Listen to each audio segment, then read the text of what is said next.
The U.S. is a net importer. We buy more than we sell. So when you have a cheap dollar, okay, a Boeing aircraft or General Electric wind turbine gets a little less expensive, but all the stuff we buy gets more expensive because we're paying for it in cheaper dollars, and that's what the central bankers really want. They want those price increases to feed through the supply chain and try to create inflation because governments around the world are desperate to get inflation. So that's the real reason they do it. And it can have a short-term impact. It can help exports a little bit. It can give you a little bit of lift. But the problem is it comes at the expense of the trading partners. This is just classic beggar thy neighbor devaluations. That's what currency wars are.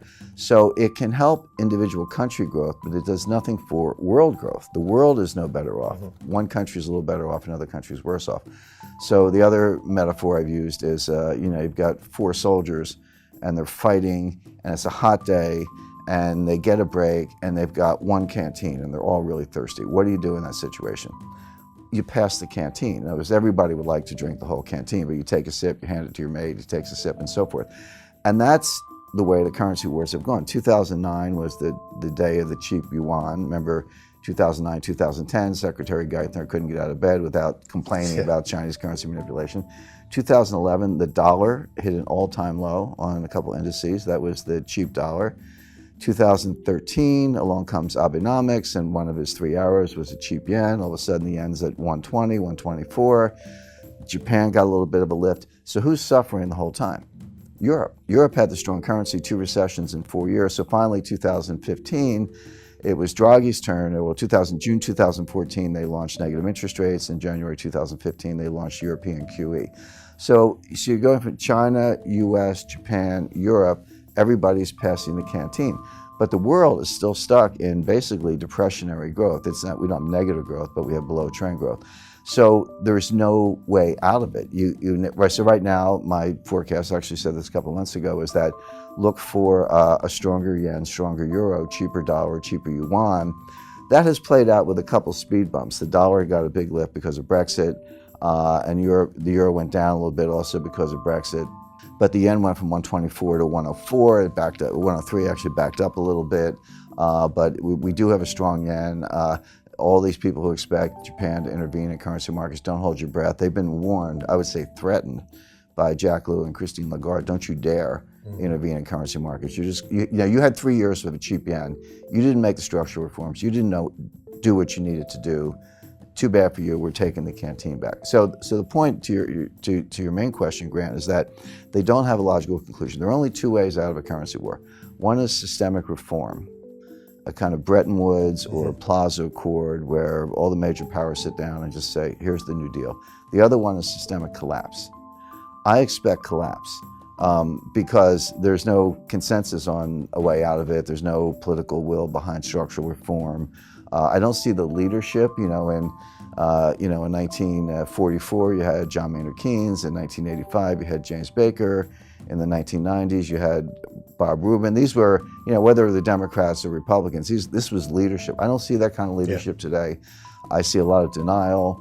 I don't see the political will behind structural reform, so I would expect a collapse of the system. Well, it's interesting you say, because of all the bailouts, we don't know what a systemic collapse looks like. I actually have a pretty good idea of what it looks like, because everyone focuses on 2008, and U.S. economists call it the Great Recession. You go abroad, they call it the global financial crisis, the GFC for short, whatever you want to call it. But we had another one that was actually potentially worse or as bad in 1998.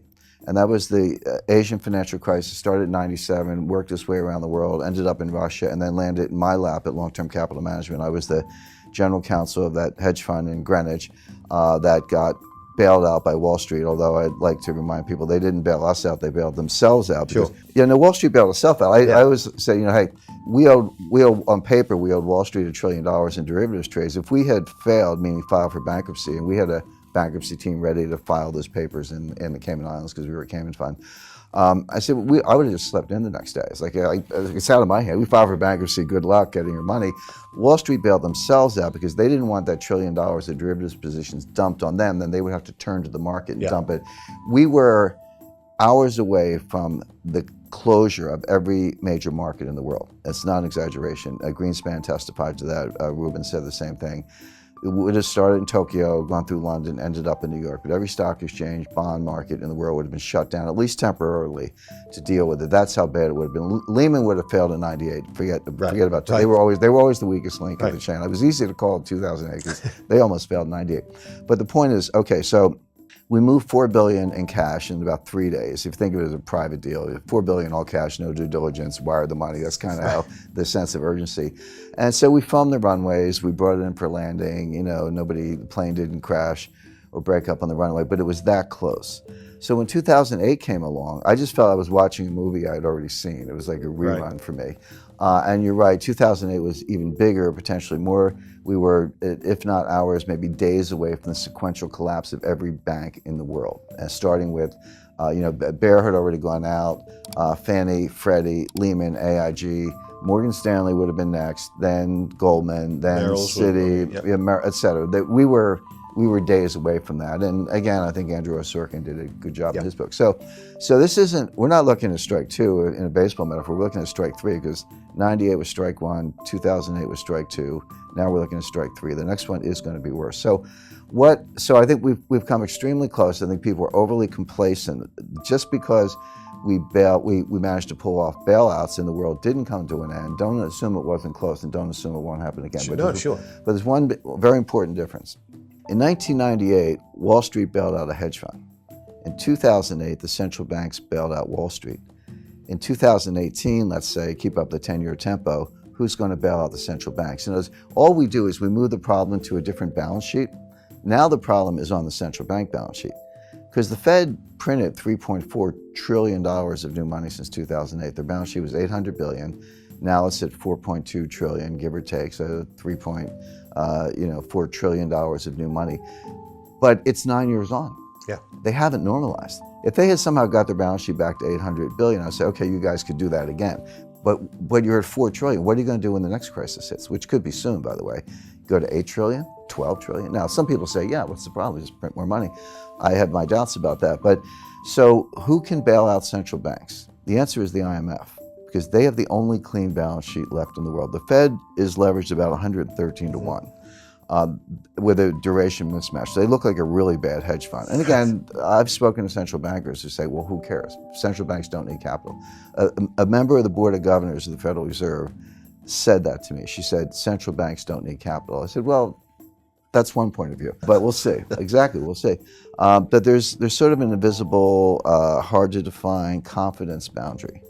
And when you cross that confidence boundary, and every day citizens just wake up and say, you know what, I'm checking out of this system. You tell me it's all good, I don't believe you anymore. And get me some gold because I know that the gold will be around, et cetera.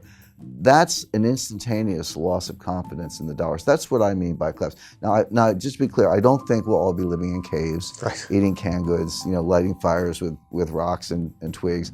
Life will go on, but it'll be different. The dollar will maybe be like the Mexican peso in the sense of being a local currency that you get when you go to the United States, but no longer the world currency. They'll try to bail it out with SDRs, the special drawing rights. If it works, if the SDR bailout works, it's only because nobody understands it, or like maybe there were 100 people in the world who really understand. I've spoken to PhD monetary economists, like people right in the field with PhDs from Harvard who can't give you a straight explanation of what an SDR is. So if it works, it'll only be because nobody gets it. But I have a feeling that because of social media, because of, interviews like the ones you do, Grant, just because of different means of communication, that people will get it and they'll run for gold because it's money good. And so that, and then you get into coercion, shutting down banks, closing ATMs, or maybe reprogramming ATMs. Everyone can have $300 a day for gas and groceries, but no more. Recently, the SEC has changed the rules for money market funds. I meet people everywhere, and I say, well, how much money you got?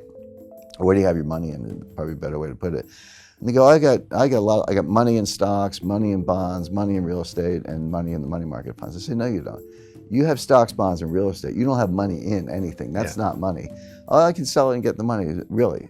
Maybe not. Maybe they'll close the New York Stock Exchange. But anyway, they have new rules on money market funds where money market funds can suspend redemptions. Now that has always been true of hedge funds. I've never seen a hedge fund Right. offering document that didn't have that in there. But people think they can call Charles Schwab or Merrill Lynch or Bank of America, instruct the broker to sell the units, and the money's in the bank the next day. They're going to wake up one day and make that phone call and find out, no, we've suspended redemptions, we'll get back to you. You can't get your money. And oh, by the way, the day that will happen is the same day you want your money the most. Yeah, In other words, course. it's conditionally correlated. So you'll still have money for gas and groceries, and your kids will still go to school, and you'll still have food on the table, but you won't be able to get your money. The IMF will be flooding the zone with trillions of SDRs. The dollar will be greatly devalued relative to SDRs. It'll be like Mexican pesos, and then it'll be a very different world.